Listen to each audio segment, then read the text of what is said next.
Line அறைக்குள் கட்டி வைக்கப்பட்டுள்ள மலையக மக்களை முன்னேற்ற நடவடிக்கை ₹1700 சம்பளம் வழங்கப்படும் என்கிறார் ஜனாதிபதி என்பதாக இந்த செய்தி வெளியாகிறது. வீரகேசரி பத்திரிகையில் நாட்டின் பல தசாப்தங்களாக வாழும் மலையக மக்களை பார்த்து உங்களுக்கு எந்த உரிமையும் இல்லை என்று எவருக்கும் கூற முடியாது. அனைவரும் மனிதர்கள், அனைத்து மக்களதும் உரிமையை பாதுகாக்கும் அரசாங்கத்தை நாம் உருவாக்கி இருக்கிறோம். லயன் அறைக்குள் கட்டி வைக்கப்பட்டுள்ள மலையக மக்களின் வாழ்வாதாரத்தை மேம்படுத்த தேவையான அனைத்து முயற்சிகளையும் மேற்கொள்வேன் என்று ஜனாதிபதி இவ்வாறு குறிப்பிட்டார். தேசிய மக்கள் சக்தியின் வெற்றி நமதே ஊர் எமதே வெற்றிகரமான மக்கள் பேரணி தொடர்பாக நேற்று முன்தினம் பதுளையில் இடம்பெற்ற பொது பிரச்சார கூட்டத்திலே ஜனாதிபதி இந்த கருத்தினை இவ்வாறு முன்வைத்து பேசி இருக்கிறார். எனவே பெருந்தோட்ட மக்கள் குறித்தும் மலையக மக்கள் குறித்தும் ஜனாதிபதி வெளியிட்டிருக்கிற கருத்தில் மலையக மக்கள் எமது நாட்டின் பொருளாதாரத்திற்கு பாரிய பங்காற்றுகிறார்கள். தேயிலை தோட்டங்களில் தொழில்புரிந்து நாட்டுக்கு பாரிய சொத்துக்களை சேர்க்கிறார்கள். இந்த நாட்டின் பூமியில் அவர்கள் அடக்கம் செய்யப்படுகிறார்கள். பூமிக்கு அவர்கள் உரமாக மாறுகிறார்கள். அவர்கள் எவராலும் சிறியவர்கள் என கூற முடியாது. இந்த நாட்டில் பிறந்தது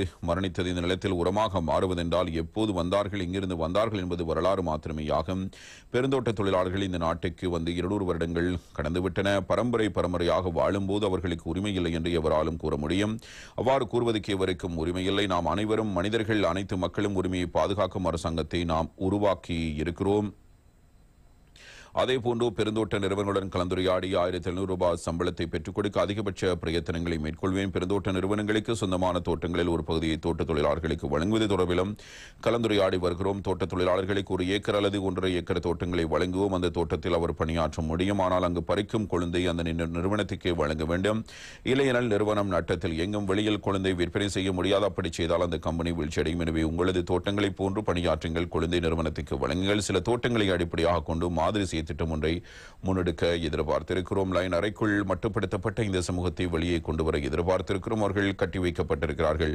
அவர்கள் சுதந்திரமாக செயற்படும் பிரஜைகள் அல்லர். இந்த மக்களை தோட்டத்துடன் இணைத்து முன்னோக்கி கொண்டு செல்வதற்கு முயற்சிகளை மேற்கொள்கிறோம். மக்களுக்காக சேவையாற்றும் அரசாங்கம் எமது என்பதாக ஜனாதிபதி இவ்வாறு குறிப்பிட்டிருக்கிறார்.